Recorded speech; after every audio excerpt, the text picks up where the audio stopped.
start, James Ray is the development leader for the online business continuity planning training, hybrid CERT, and disaster-built tools for use nationwide. James is currently the State of Utah Be Ready Business Program Coordinator promoting private sector resilience. As an employee of the Utah Division of Emergency Management, James has been intimately involved with the following: Be Ready Utah campaign, State Citizen Coordinator promoting the whole community emergency management framework, state-level CERT program coordinator and instructor, executive secretary for the State of Utah BOAD board, State of Utah Emergency Response Team, and vice president of the Disaster Discovery Center Board of Directors. James Ray is a graduate from Utah Valley University with a bachelor's degree in emergency management administration. All right. Thank you. Glad to be here with you all, and we're going to talk about some of the stinky stuff in disasters. Some could say this is going to be a crappy presentation. We'll see how it goes. But that's the stuff that can kill you. It is. Of all of the emergency preparedness things, this is going to be, you'll realize the importance level of this just skyrockets. But it's something that we don't talk about very often. So in our emergency preparedness, one of the things that we talk about is water. You can scan that QR code with your smartphone. We have this on our website. Our Be Ready Utah library has all of these downloadables, but we also have like a web page all dedicated to water, and then a whole nother web page that's all dedicated to hygiene and sanitation. This is also another downloadable that you can get on our website. Are they on there? Yes, in Word form on the pages that are associated with it, you'll see all the details that we're going to be talking about. So beready.utah.gov is the website, and so you can go there for more information as well. Water. Our water infrastructure, our wastewater systems, our sewage treatment plants and systems.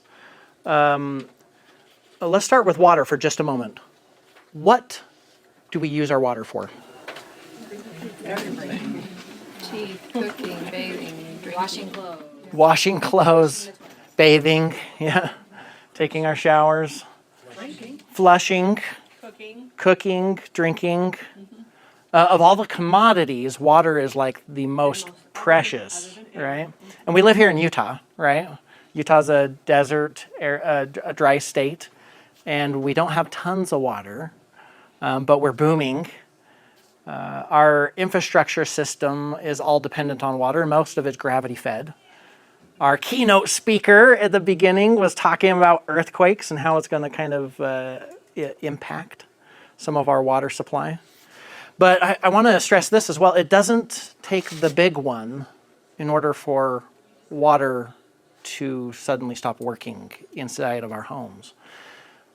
Just if water stops working, what can you imagine will start happening? What comes to mind if the water, you can't turn it on in your home? You can't flush your toilet. You can't flush the toilet. It's a big thing. That's a huge thing. It is a huge thing. What else? You can't wash your hands easily. Yeah. Personal hygiene becomes a big issue. Okay, what else? Can't get a quick drink of water. No quick drink of water. Yeah. We talked about laundry. You can't wash your clothes anymore unless you have what the pioneers did, right? Brushing your teeth, bathing, all of this becomes an issue simply because of one resource. So, true story. Did you know that most of Utah County and Salt Lake County were only 45 seconds away from losing its primary water 45 source? seconds? 45 seconds away. Explain. So here's what happened. Oil tanker truck going down Provo Canyon tipped over. Oil comes out, gets in the Provo River. The Provo River has a diversion that goes to a major pipeline that feeds most of Utah County and most of Salt Lake County for its primary water source. This pipeline, did you know that pipeline crosses the Wasatch Fault Line 88 times? Oh my word. Crazy, huh? Who in the world But put this up? the oil that got into the river was 45 seconds away from reaching the diversion. Oh, Guess what happens if it reaches the diversion? it contaminates all that water. Yes. If it gets inside of that pipeline, they have to shut it off. They have to scrub it from head to toe. The entire thing. That's going to take a long time, right? Luckily, the hazardous materials technicians were on Johnny on the spot. They were fighting really fast to get the oil cleaned up and away from that simple thing. Here's another fun little story. How many of you have been down to Goblin Valley, central Utah? Hanksville, anybody familiar with that? Yeah. That little town ran out of water. Here's what happened. Somebody with a gun and a stray bullet. Bullet lands in their water tower. That water tower now is laden with lead.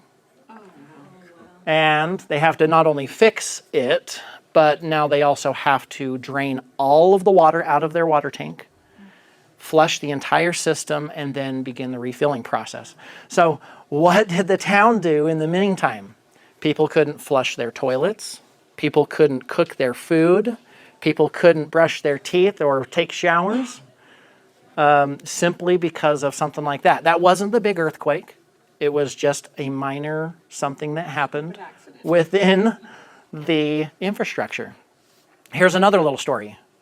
Sandy City, back just a couple years ago, had a lead issue in their water. It was just a small mechanical error. Something in the system wasn't quite working right, and it caused a chemical to just start putting in too much. And then it caused a massive leaching out of all of the pipes of lead.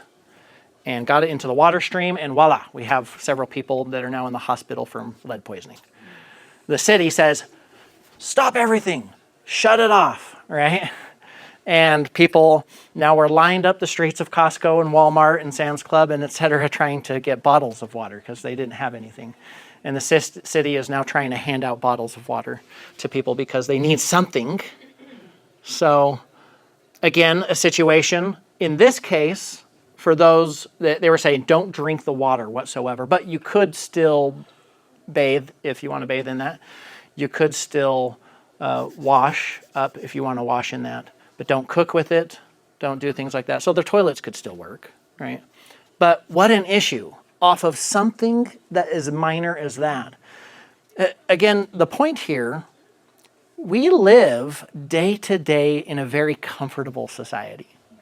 We have these amazing blessings called infrastructure that work. The design of it was meant to be able to help us to thrive in our communities, but we do kind of take those for granted. And they're not bulletproof, pun intended, right? They can break, and errors can occur, whether it's man-made, on purpose, intentional kind of things that could happen, whether it's on accident, the technology just stopped functioning like it should, or because Mother Nature throws something at it, and they break. And so you're now left with nothing. And the lifestyle that you're used to has suddenly changed. We were talking to some of our water reclamation experts, the individuals who are actually monitoring the usage of water within each of the homes.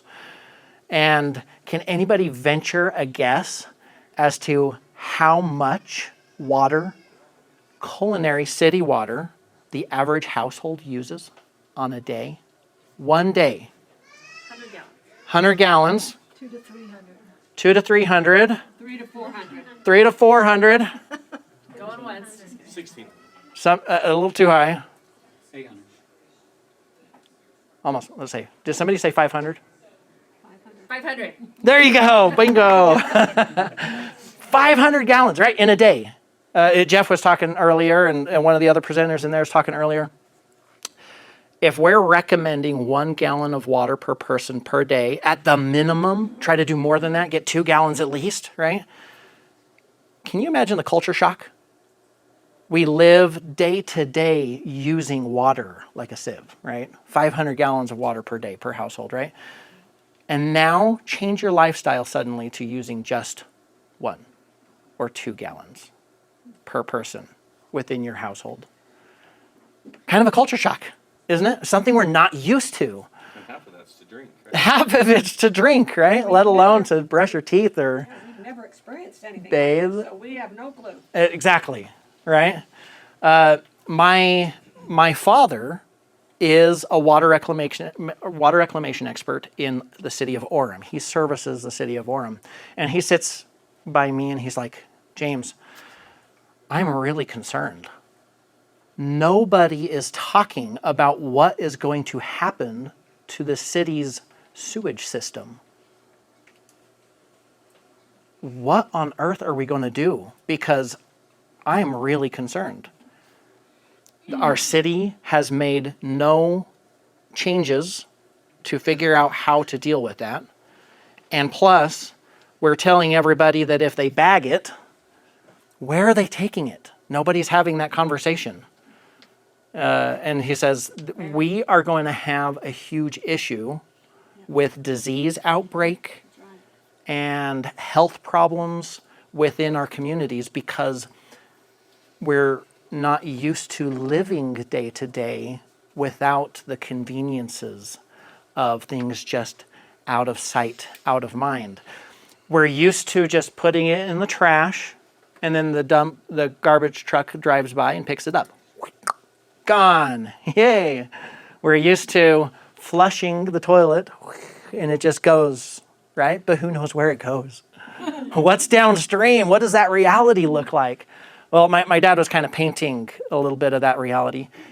That system is a closed system. You don't really put anything into it. If it breaks, things are going to back up and into your homes. That's right, and it's nasty.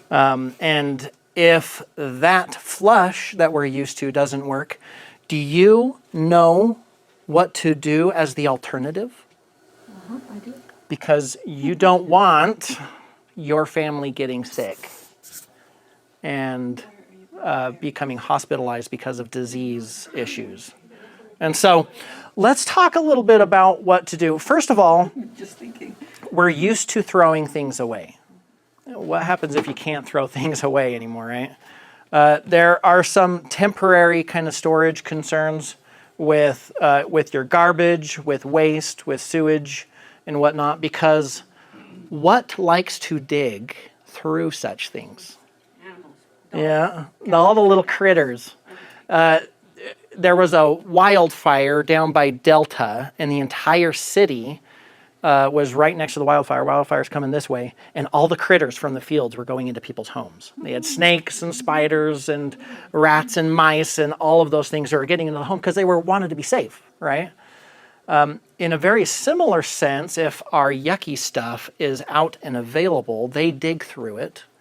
If we have the idea that I can just bury it in a hole and you don't do proper burying procedures, guess what they do anyways? They dig through it.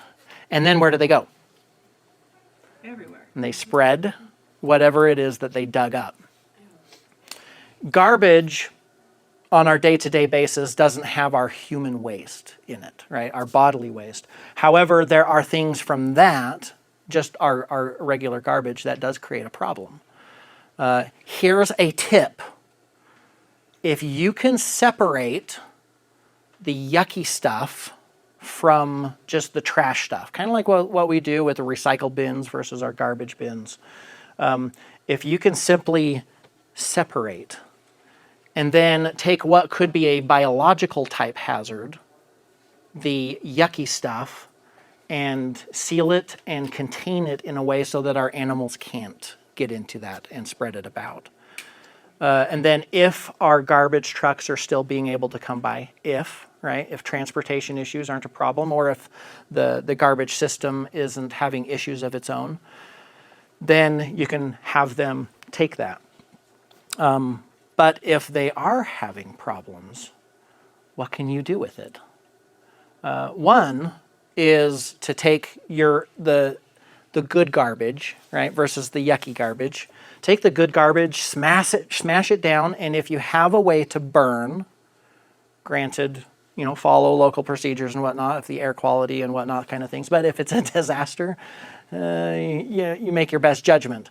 But you can burn it and then keep those ashes And those ashes are actually very useful for something later on down the road I'm going to talk about. So maybe burn paper waste, for Yeah. instance? Yeah, your paper waste, other kinds of things that are okay to burn. If it's your plastics and other kinds of things like that, you probably don't want to do that. But that'll be on the website? Yes. Okay. Yeah. But you for the stuff you don't want to burn, try to see if you can compact that down and put it into a designated location. But then the yucky stuff, make sure you seal that off and keep it also in a designated location that the animals and critters can't get through, so that you don't end up spreading things. Yeah, you had a comment. I was just gonna ask you to expand on yucky. Like I'm thinking like raw meat, that kind of stuff. What else? Yeah. What else? Feces. Leftover food. We'll talk about feces a little bit later. But yes, feces could be something that's yucky. And where are you going to put it? Diapers. Yeah. Diapers are a big thing. Any of your cleaning stuff if somebody gets sick, right? There's all sorts of the biological degradable kind of wet, runny stuff that comes with our daily living, right? Any of that kind of stuff you probably want to house separately and contain it, right? This will help prevent the spread of disease. Because again, the biggest problem with hygiene and sanitation issues is your health. Disease outbreak. We want to stop that. So here's how we do that. Now, let's say you can no longer flush the toilet.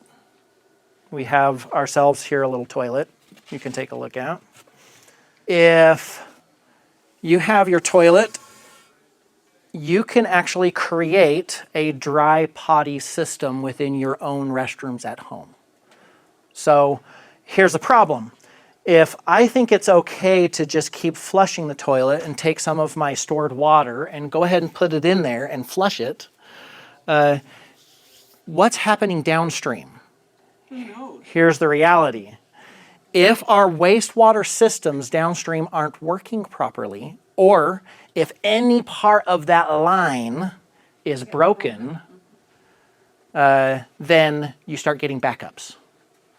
And into your bathroom it comes. Yes, yes. So everybody who's up on the hill is flushing their toilets, and everybody who's down the hill is now getting things coming up through the system.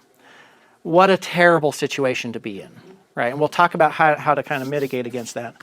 But don't simply just say, oh, my current lifestyle, my usual lifestyle is okay, right? You have to change your lifestyle so that you don't keep causing problems. Now, make sure you take all of the water out. If your tank, the back of the tank could be usable water that you could use in an emergency. But then take your garbage bags, something that is durable, something thick and nice. Better than that. Yes, better than this. And then line it into your toilet. But something you probably want to do before that to keep things from actually going down the drain, find a ball that fits down the exit inside of the toilet. And put it in a sock. Now, a racquetball or a other kinds of balls, whatever it is that fits, lacrosse ball, yeah. Take Crisco, put it around there so it kind of helps it so it can really get into there. And I'll kind of show you just really quickly if you can kind of see this. There's a little opening right there. But once you start pushing it in, you can see how it goes way down into there. You want it to create a nice seal. So then nothing can come up. That is right. Mm-hmm. Yep. And then nothing can also go down. You're protecting both sides. What can come up your pipes? Your neighbor's poop. Your neighbor's poop. Yes, it's so true. Also, rats, snakes. We have these wonderful things called P-traps inside of our homes, and there's typically a reservoir of water that sits within that P-trap. Now, that P-trap helps to keep the off-gassing from the sewage system, so those gases that could get into your home. Oh, yep, there you go. Ta-da! But guess what happens when no more water is running through those on a regular basis? It'll get really plugged up. Yeah, they dry. Yucky and dry. They dry, and then the critters that are entering the system from any direction start crawling through and going up. Through a break in that sewage pipe. Yes, yeah. And if you don't have something to kind of cap it off, some kind of a plug of sorts, you can find plugs at any of your various hardware stores. But something that can really plug it up, that could be a ball with a sock again. It could be one of those really good plugs that you press and then it expands and fills the void and whatnot. You want something good enough so that the gases can't get back through. Because just like propane-related issues in wintertime in your home could cause an explosion, so also could methane gases and whatnot cause an explosion. But it also, the emotional, psychological needs of our human selves, right? We don't want to be in a situation where we're living every day in a very stinky environment. That's terrible. And to keep the critters out as well. So find some kind of a plug, and you have other kinds of things within the floor system in various places. If it's your sink, if it's in your bathroom, if it's in your basement, there are openings. Drains. Find those openings or drains and figure out ways to plug them off in times of an emergency. Again, just go to any of your hardware stores and find drain plugs. Great thing, you can even search on Amazon. But in some cases, you'll have to unscrew whatever's covering the top and then be able to then plug it up. So this little thing also kind of says a little bit about that. If those pipelines break, those things can get in. So find ways to then plug that up. Here is one option. Again, once you're turning this into a dry potty, keep that inside, line it well, make sure that you're using some kind of disinfectant, something, sprays or whatnot to keep the area clean. If you have those medical exam gloves that can help you be clean, right? The key is in everything you do to maintain cleanliness, to help keep the spread of disease from happening. But then, once you're done, there's a problem that happens when the number ones, the wet stuff, and the number twos, the solid stuff, mix. That creates one of the most hazardous chemicals that we know of. Chemical gas? No, it's just rampant with disease. So one of the worst hazardous materials is human waste that is intermixed together. Now, the thing that you can do to help mitigate that is create kind of a two-bucket system. I've got that up here, I'll explain it. But if you're using a toilet, try to do your number one wet stuff in something separate. Oh, wow. You want a two different kind of potty. Now, the number two, the solid stuff, as soon as you're done with that, you're going to, before you do that, you have kitty litter, something to help dry it. It doesn't have to be kitty litter, but there are other kinds of things that you can do to kind of help dry up the solids. That's the key. You want it to be dry. Ashes could be part of that. You put some kitty litter down in the bottom, and when you have to use, then you do your duty. Make sure you separate the wets from the solids. And then once it's done or it's ready and you're like, we've got to take care of this, make sure you put on the personal protective equipment and whatnot so you don't get whatever it is on you. Bag it up, tie it off really nice and tight, and then what? Where are you going to put this? Your neighbor's yard. In your neighbor's yard, right? There might want to be some kind of a system. Now, we live so close together in our communities where we have house next to house and whatnot. The recommendation, if you're going to bury it, it needs to be at least 200 feet away from any water source or any living structure. How many of you live in a home that has 200 feet away from anything, right? So if you have such a situation, then that might be an option. but there are some very important things that you want to make sure you do with this. And that's on the back side right here. I'll show you this. Ta-da! Oh, that's good. Now this represents two things. One is if you're burying it in the ground, there's a layering system, and this kind of shows it. And you can see this layering concept on the website as well. Also, if you don't live 200 feet away and you're like, I have to put it somewhere, think about designating a garbage can with a tight-fitting lid, something that you can tie to a post because, heaven forbid, something tries to grab it and tip it over and that goes all over the place. Like a dog. Yes, and make sure that that lid is tied down because things will still try to pry that open because critters like to try to get in. They're attracted to that. But you still want to layer it. Now, this is kind of how the layering works. Yeah. Ta-da! And again, on the website, you can also see some of the graphics made that kind of show how this layering works. Now, there are several ingredients that you have. Ash or lime, your bag, there we go. Let's say that's the kitty litter, right? Or the dirt.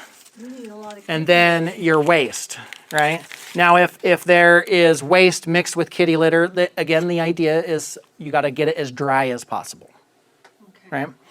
Now, you want to be able to bury things at least, remind me how 2 feet from the surface. It has to be yeah, at least below 2 feet from the surface. You want to bury it deep enough so that you can fill it up and keep it at least 2 feet away from the surface. So like that would be more than 5 feet to the bottom. Yes. More than Yep. 5 feet. So get out your shovel, dig really deep. How many of you remember the Haiti earthquake? It killed thousands of people, but afterwards what happened? Disease outbreak. And that killed thousands more. Something that could have been prevented, but here's why. What happened? People were burying their waste improperly, and critters were digging through and then spreading disease all throughout the communities.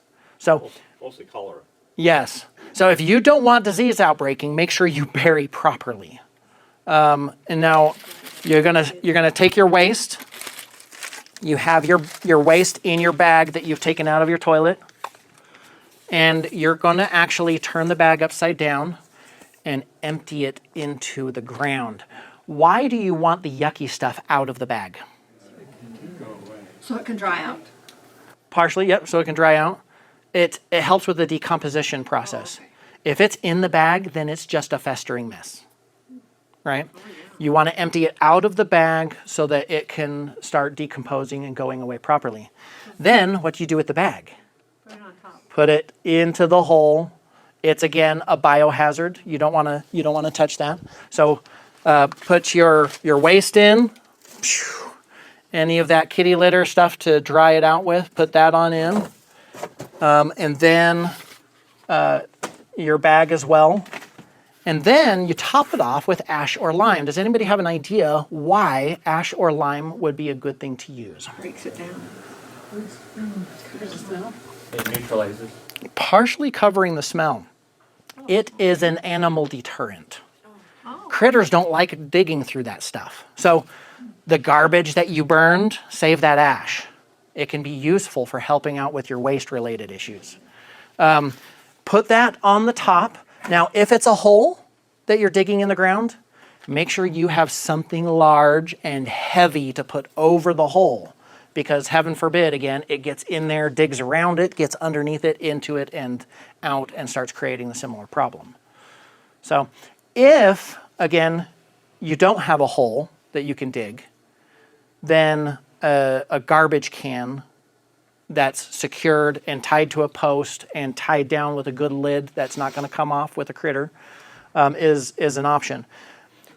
Try not to get too big of a garbage can because, again, this is going to get filled up and then you're going to have to move it to this is where the conversation breaks down. Now, where in the world would you move it to? Yeah. Does your local waste system have a plan of where they're going to handle that? Because they can't just dump it in the local landfill. They can't put it in their lake. They can't put it in the lake, right? That'd be terrible.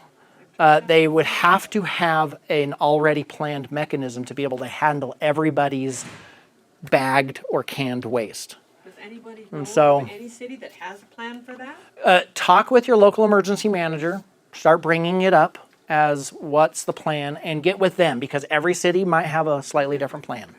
And the answer to that is yes, they do have plans for that. They Yeah. actually do have Yes, plans. they have talked about it. They know what's gonna happen too. It's gonna affect them. Well, they might have plans, but have they really done anything to implement the plan? It's just a plan that they Okay. practice. Well, at least Yeah. we know they've got, some of them have a plan. Learn what that plan is so that you can act accordingly, so that your stuff doesn't get added to the problem within the community. Right? Yeah. Let her, she's been trying, go ahead.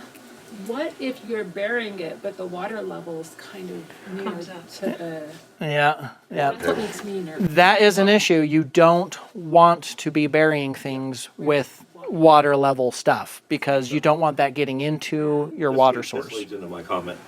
The Department of Water Quality has said if 1 million people along the Wasatch Front start burying their waste, we're gonna have no drinkable water from our water tables and wells in 3 months. Oh, wow. And so the idea is don't bury this. If you bury it, you're gonna be contributing to a problem that is gonna come back and bite you on the rear end. Yeah. Here in this neighborhood, we live really close to the water table. Don't bury it. Yeah. Your comment. So get a I want to Put it along your ask fence, let it dry out. a In rather bags. Just put it out in your backyard. embarrassing question. And you're gonna have to keep animals from it. But they'll come Which pick it up. They're gonna try to come pick it up. container would A lot of it's gonna get female transferred to the water treatment. menstrual blood go into?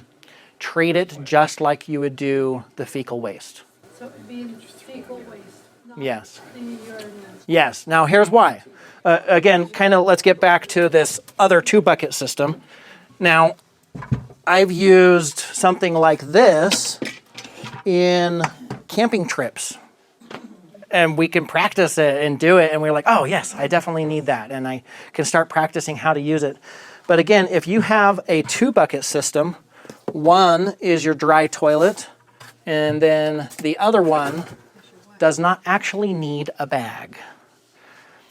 The urine can actually be dumped out onto the rocks or where it can dry. That is not where disease comes from. In fact, if you listen to the hardcore people, sometimes if in extreme duress, the urine is something that you could drink. Again, terrible, right? It sounds terrible, but if you're life and death kind of thing. But yeah, the body produces things that kind of help sterilize that. This, the number one, can be dumped out onto the yard or the rocks or whatnot, or it dries out. That's just fine.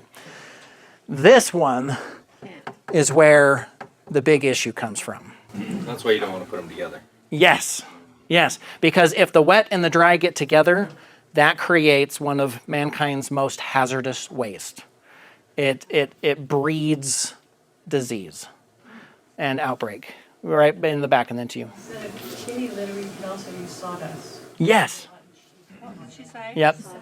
Kitty litter or sawdust can help out as a drying agent, something to help kind of absorb that and get it dry. I was going to say, there are folks who live off-grid who use sawdust to compost it.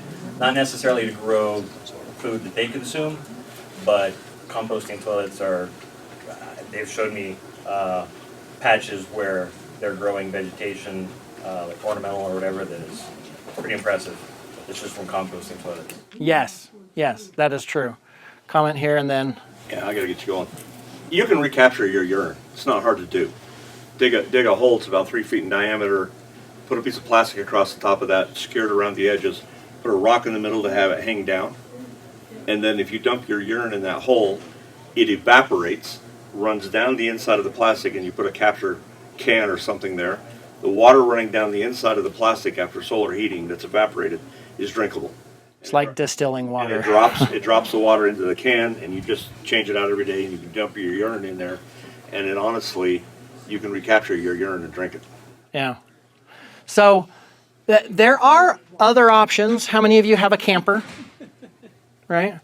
Sometimes campers can be useful, but then there becomes a problem, an aha moment.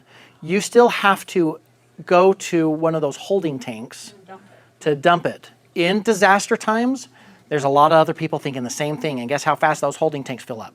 You wouldn't have very long. No. And then guess what people do?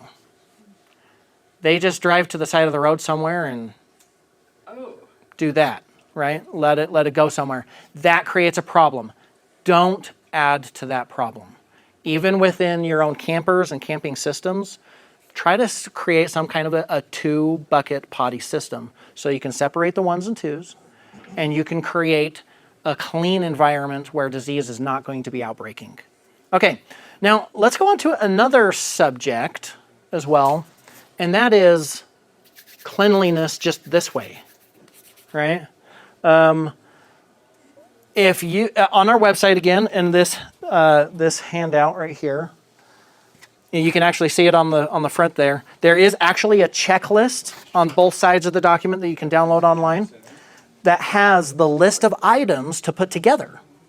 You can actually make it a kit and something that's usable and goable, okay? This is the same thing with sanitation for hand washing station. There's a checklist for a hand washing station in your own home. You can't just wash your hands and have it go down the sink anymore. In your own home, you can't do what you're used to doing, but you can actually create a sanitation station using some of these various materials. A bar or liquid soap, clean and warm water. Now, if your water is questionable, having some sanitized water with that chlorine bleach concentrate inside of water can help make it good water for cleaning with, or even cleaning surfaces and whatnot. Having paper towels. The recommendation is to go with paper towels and not washcloth. Here's why. You use the washcloth, and that's set aside, and guess what's on the washcloth? Bacteria. The bacteria and the germs. If you can create a disposable system like paper towels, you can then throw those away. Those can become part of that trash can that you then burn and use that ash for what you need to do later. Having a trash can there, your water, and then even a catch basin and some kind of a spigot kind of faucet system, so you're not just using tons of water. Went on a camping trip one time and I was like, I'm going to practice this and figure out how much water I'm going to use just for cleaning my hands on a regular basis. And I went through 5 gallons of water really quick. And that was just 1 day's worth of camping and trying to meal prep and keeping my hands clean. And so you're going to use water very fast. If you can find a way to make sure that that stays off so that that water resource doesn't get worn out. Yeah. Purell, yes. An alternative option is that hand sanitizer. If you can't wash your hands, have hand sanitizer as a backup. Now, anytime you're touching any of this system, make sure that you're clean. On your day-to-day basis, having a hand washing station to make sure that you're clean. Again, here's the hard part. We live every day in a very comfortable lifestyle. When disaster strikes and that infrastructure system is no longer available, you've got to change your lifestyle. That doesn't come easily to many of us.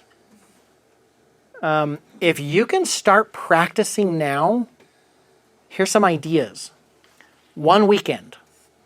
Try living a weekend without being able to turn on the water. Right? And start having those aha moments of what kind of an impact that makes on you. How are we on time? 6 minutes. 6 minutes? Okay. Try practicing that in advance so that you can get exposed to some of those big lifestyle changes in advance so you know what to expect. Very useful thing to do. There's also other things you can practice with like that. But try figuring out, just a test run, live a day without being able to flush the toilet. right? What's the alternative, right? This is a part of family planning in putting the necessary things together so that you can live that alternative lifestyle when disaster does its thing. Mother Nature's always been there. Sometimes there are people in our communities that want to do bad things, and sometimes it's just on accident. But the fact of the matter is, things still happen, even if we're not exposed to it every single day. And when it does, do you want to live happy or miserable? In either case, you're probably going to live, but your emotional well-being is going to be tied very much directly to how much preparation you did in advance. So with that, feel free to come up. You can take some pictures. You can look at some more stuff, grab some of these handouts. You know, at the different fairs where you have the little hand washing stations. Uh-huh. Do you know if have you ever seen them like for sale for used ones or resale or places you can buy those? Yes, and it kind of depends. Take a moment. Yes, but I don't know where. I haven't seen them like in the grocery store per se. Yeah. So Michael Robinson has those. He sells them. Okay. His website is deluxecamping.com. Deluxecamping.com sells And I bought those. it from him. Okay, excellent. He's got good stuff. Yeah, he does. Very good. Hard to get good stuff that works. If you can take out your phone and do this little survey for me, please. I want to know if this made a difference. Go through, there's just a couple of questions. You'll see kind of a before you came into this class, what you were thinking versus an after. Please be as honest as possible. But let me know if this made a difference for you. With that, feel free to ask more questions. We'll just keep going until we're done. Say I have a friend that said you can make a latrine if you're in a place with like the cinder blocks and line a big huge hole with the cinder blocks because it's porous and it would be self-cleaning. I mean, it lasts like 10 years. Wow. How cool. That's a big Yep. Again, with whatever you're going to do, be cautious of our groundwater, making sure that we don't contaminate our groundwater and make ourselves unable to drink. Make us have to move. Make us have to move. There have been communities that have been put out as a community, completely die because water infrastructure no longer is there and the groundwater is no longer drinkable. Yeah. How long would we expect this to last for one person? I'm sure it depends on the person's size and all that stuff, but how long could something like this last in the ground or? I don't know. That's a great question. And again, it depends on how deep the hole is, how wide it is and whatnot, and if you're able to protect it. But as many times as you go, starts filling that up quicker and quicker. Most composting takes a year. Yeah, if you're going to compost. Yeah, well, this Yes. is a form of composting. Yeah, that's very true. Yeah. like she was saying, the plastic latrine. It'll break down in there because of all the calories that are in there, the lime. Where do you buy them? You just rent them. Will break it down. Can you buy them? You have to make your own. All of the above. Yep, there are options. Yes. So the key with this, though, is for the fecal matter is getting it dry, right? That's the Yes. thing is getting it dry through kitty litter or through So the water can get wood chips or whatever. Yes. Again, separate the liquids from the solids and make the solids as dry as possible. That is key. And then proper burying of that is also key. So. You gave a lot of good information that I've been to 2 or 3 of these. This is the first time I've heard about how dangerous it is for them to mix. Yes. I've never heard that before. Thank you for attending. Again, take our little survey. Help us know if this is making a difference for you. I hope you have a great day. We're going to do this on repeat, so we'll do this again next round. So, thank you. You know, a fellow that I took one of the classes from said that the diseases that will come from this kind of waste will be things that maybe no one's even heard of. Excellent presentation. Thank you. Well, thank you. Oh, I want to tell you something. Oh, yes. Peat moss, I tried to say this, I'm sure that you couldn't hear me. Peat moss really helps it to digest. If you look under humanure.com, I don't know if you ever looked at their website. Humanure, have you ever looked at it? No, I haven't. You gotta do it. And it's called human any what? kind of vegetation, like these guys said, sawdust or leaves or peat moss, helps digest the solids. Yes. And so I think it's worth mentioning peat moss because you can get a bale of it and it'll last you for quite a while. That is true. Thank you for. Yeah, thank you.